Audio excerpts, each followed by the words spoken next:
사람의 눈으로는 한치 앞을 볼 수 없습니다. 바로 1시간 후에 우리는 무슨 일이 일어날지 예측할 수 없습니다. 그게 아마 우리를 더 겸손하게 하는 것인지도 모르겠습니다. 예수님이 제자들과 보내시는 지금 이 본문의 이 시간이 지나면 예수님은 군병들에게 잡혀서 채찍을 맞으시고 십자가에 달리실 것입니다.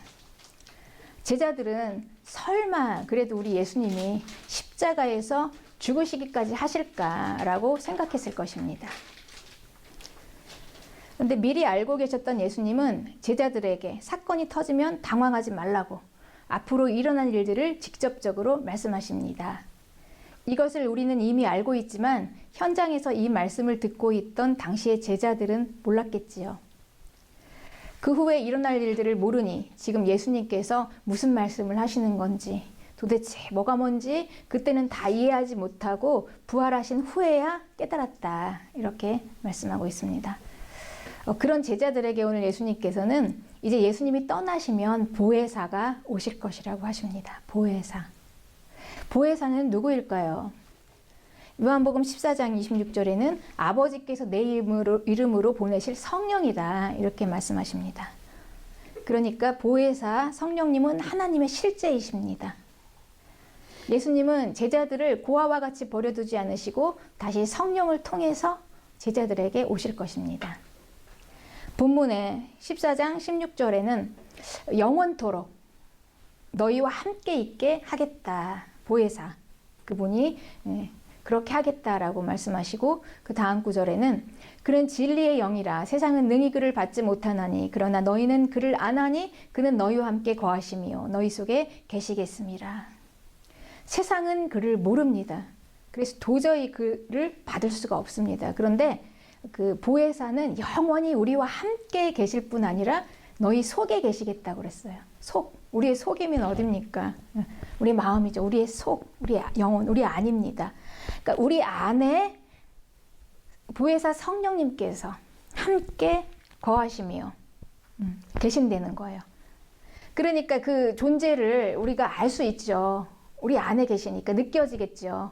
그래서 우리는 그분을 알고 있습니다. 그래서 그분을 받을 수가 있습니다. 그러나 세상은 그를 모릅니다. 우리와 함께 거하시고 그리고 우리 속에 계시는 보혜사. 그러니까 한마디로 우리와 같이 사신다는 얘기예요. 한 공간에서. 하나님과 같이 살기 위해서는 그분을 잘 알아야 돼요. 모르고는 살 수가 없습니다. 그분이 누구신지를 알아야지 이해하고 그분이 무엇을 좋아하시는지 무엇을 싫어하시는지 이제 알아서 함께 어쨌든 뭐 안 살 게 아니면 그렇잖아요. 우리가 부부끼리도 그렇죠. 뭐 안 살 게 아니면은 살 거면 서로 맞춰야 되지 않겠냐. 그 살 거면은 같이 하나님과 거하게 되잖아요. 우리는 거해야 합니다. 같이 함께 이 보혜사 성령님께서 우리와 함께 거하시고 내 안에 계신다고 그랬어요. 이미 내 안에 계시고 이제 함께 같이 살아가야 될 하나님이라면요.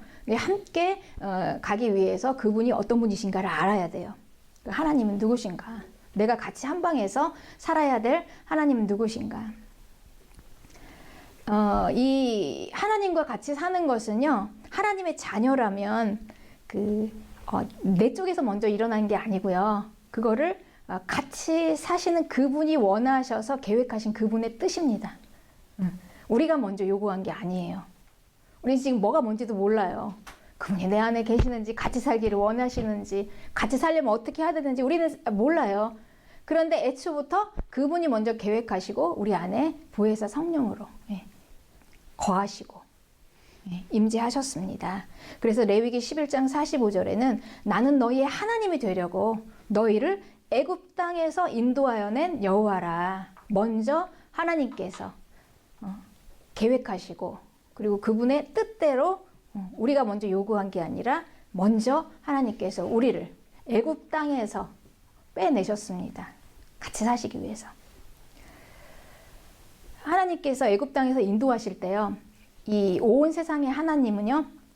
자기가 택하신 자의 하나님이 되시기 위해서 애굽에서 10가지 재앙으로 온 세상을 떠들썩하게 뒤흔드시고 거기서 꺼내 오셨습니다.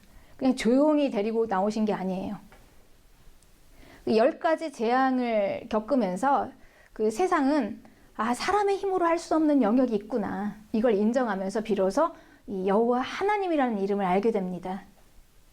그리고 그 여호와 하나님은 자기가 택하신 자의 하나님이신 것을 떠들썩하게 그 자기 이름을 알리시면서 온 세상에다가 선포하셨어요. 나는 이스라엘의 하나님이다. 그리고 그들과 함께 거하시겠다고 언약을 맺으시고 또 함께 사시겠다고 성막도 지키 하십니다. 그렇게 해서 이제 하나님께서 그 자기가 택하신 자의 그런 개인적인 하나님이 되신 거예요. 보편적인 온 세상의 하나님이 이제 개인적인 관계를 맺고 함께 거하시는 것입니다. 이건 놀라운 일이에요. 엄청난 사건입니다. 사람이 모든 피조물 중에서 탁월하다고 합니다. 왜 탁월할까요? 머리가 좋아서, 직립보행을 해서, 여러 가지가 있겠지만 사람이 모든 피조물 중에서 가장 탁월한 것은요, 이 하나님과 함께 연합할 수 있는 생명체이기 때문에 탁월한 것입니다. 이 온 우주의 모든 생명체 중에도요, 이 하나님과 연합할 수 있는 생명체는 없어요. 그 생명체 중에서도 하나님의 자녀, 택하신 자, 교회, 그리스도인입니다. 그러니까 하나님이 나를 부르신 이후에, 이렇게 택하신 이후에 나는 사실 지구상에서 가장 놀라운 축복의 생명체가 된 것을 믿으시기 바랍니다, 여러분. 이게 그리스도인입니다. 이 하나님과 연합한다는 건요, 고린도전서 15장에는 하늘에 속한 형상을 입었다고 그래요. 이 땅에 있는 사람이, 그리고 신령한 몸이 돼요. 이거는 어느 피조물과도 비교할 수 없는 영광입니다. 해의 영광이 다르고 달의 영광이 다르고 별의 영광이 다른데 별들 중에서도 별들의 그 영광들이 다 달라요. 우리는 그 모든 생명체 중에 하나님과 연합할 수 있어요. 여러분, 하나님과 하나가 됐어요. 놀라운 생명체가 됐어요. 그리스도인입니다. 그게 예수님 믿는 거예요. 그러면 우리가 어떻게 하면 함께 거할 수 있을까? 이거는 깊이 한번 고민해 봐야 할 문제입니다. 내가 예수님 믿는다는 것은 어떤 것인가? 그냥 주일날 한번 교회만 왔다 갔다 하는 것인가? 아니면 성경공부 모임에 참석하고 이렇게 되는 것인가? 그런데 그 이전에 내가 예수님을 믿는다는 것은요, 이렇게 어마어마한 하나님과 연합하여서 하나의 그 연합한 일체의 축복된, 아주 가장 축복된 생명체가 되었다에서부터 시작하는 것입니다. 하나님은 인간을 만나러 먼저 내려오십니다. 하나님이 먼저 내려오셔서 찾아오셔야지 우리를 만날 수가 있습니다. 이 레위기에서 보면 이 성막을 지었죠. 그리고 하나님께서는 그 성막을 지시하셨어요. 하나님이 사람을 만나러 오시는 곳이었어요, 그곳이. 그런데 이 하나님은 완전하신 하나님이에요. 흠이 없으세요. 완전하세요. 그런데 이 완전하신 하나님의 임재 앞에서 사람이 그분을 어떻게 감당할 수 있을까요?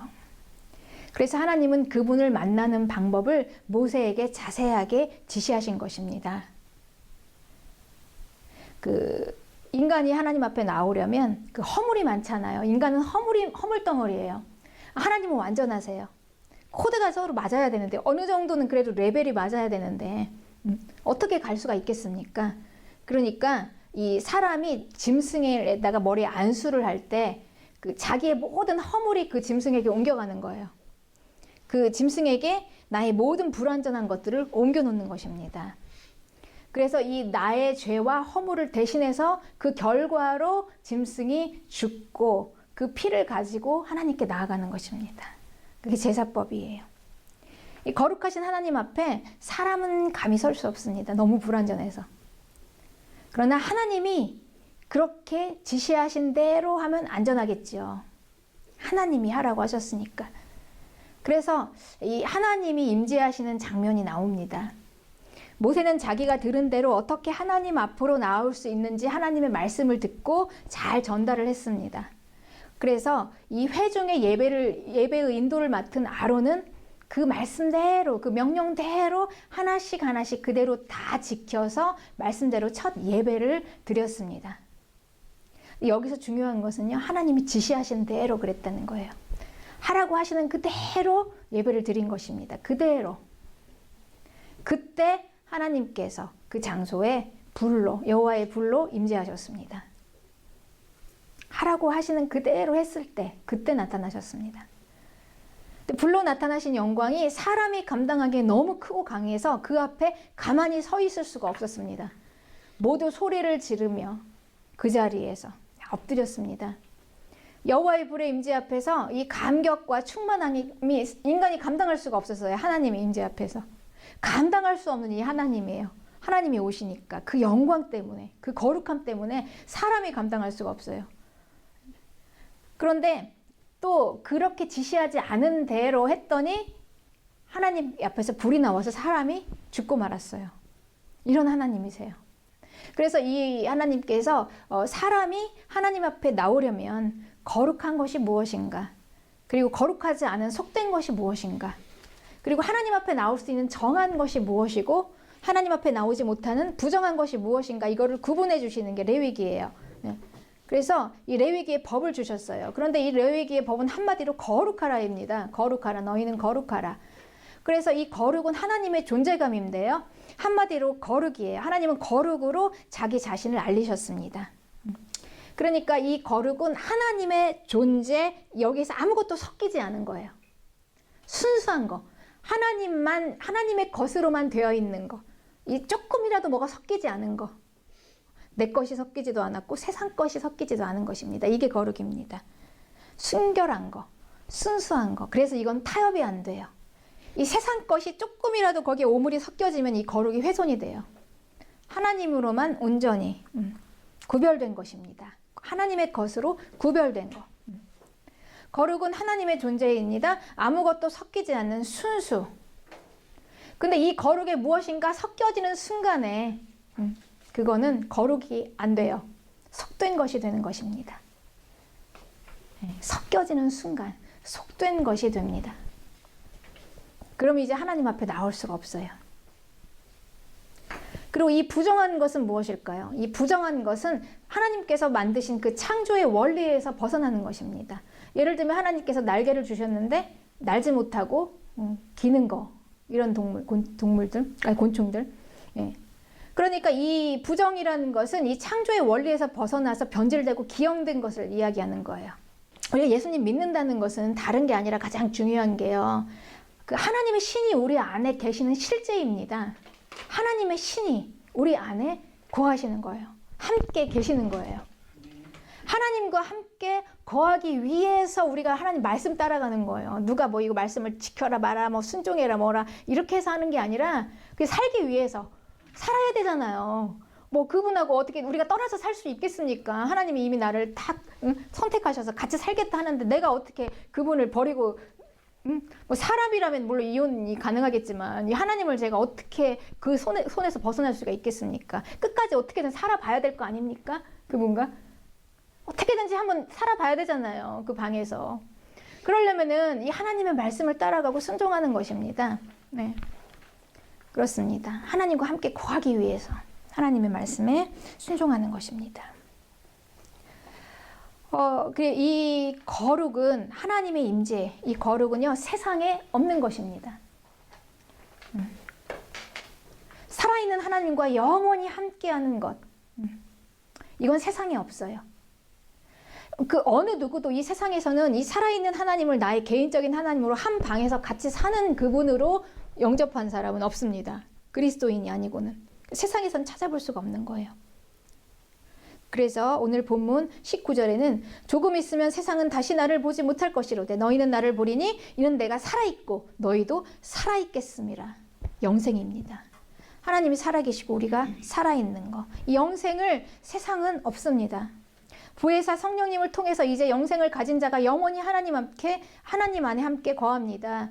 교회는요, 이 축복을 가지고 있는 사람들의 모임이에요, 여러분. 이 개념부터 우리가 정확하게 알고 있어야 됩니다. 내가 예수님 믿는다는 것이 무엇인가? 내가 교회가 되었다는 것이 무엇인가? 교회는 그러니까 누가 모인 곳인가? 하나님과 함께 거하는 사람들끼리 만나서 모여 있는 이 모임이에요. 그래서 이 보혜사 성령님을 통해서 이제 영원히 하나님 앞에 함께 거하는데, 이 세상은 예수님을 보지 못하지만 우리는 이분을 받을 수가 있습니다.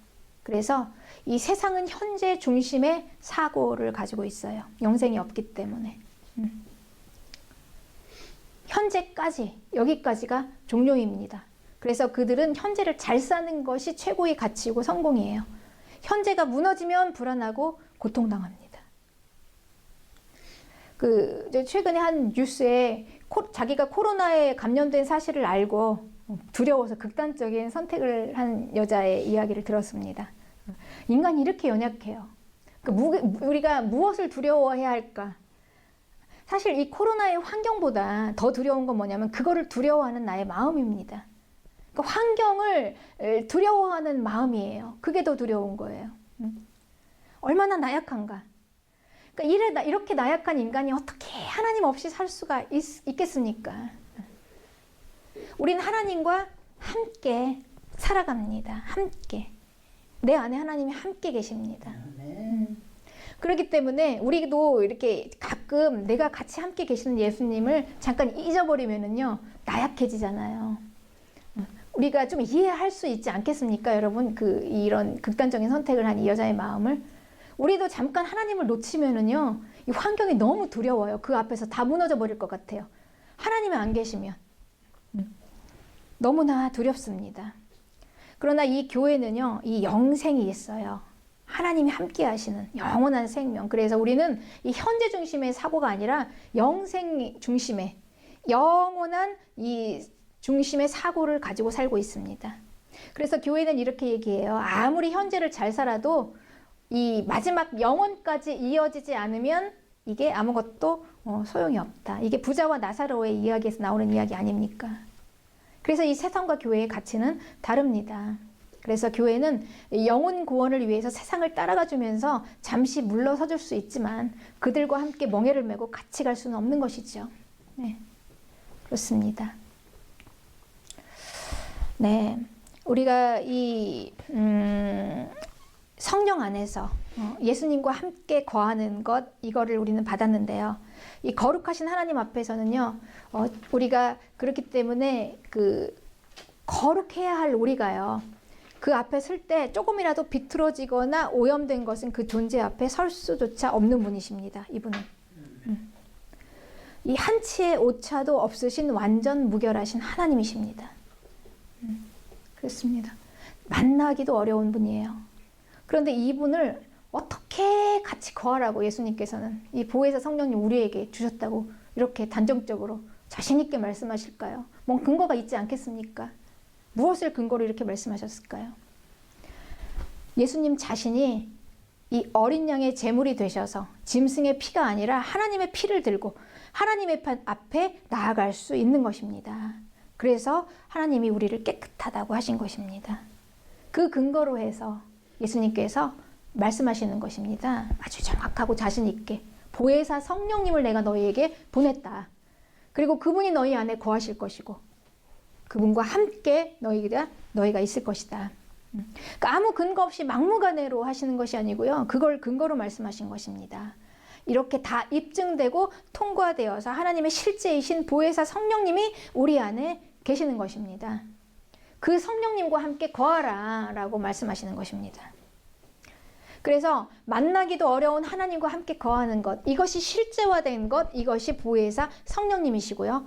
그리고 이 십자가의 모든 합법적인 절차를 통해서 우리가 받은 그 최고의 결과가 바로 하나님과 함께 거하는 이 축복입니다.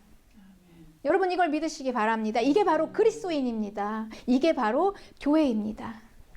십자가의 결과로 가장 큰 사건, 하나님이 함께 나와 하시는 것, 거하시는 것, 이게 바로 하나님께서 말씀하신 내가 너의 하나님이 되겠다. 너는 나의 백성이다. 라고 말씀하신 그 언약의 성취입니다. 본문 20절에는 그날에는 내가 아버지 안에 너희가 내 안에 내가 너희 안에 있는 것을 너희가 알리라. 예수님 믿고 그리스도인이 되었다라는 것, 그것은 바로 이런 것입니다.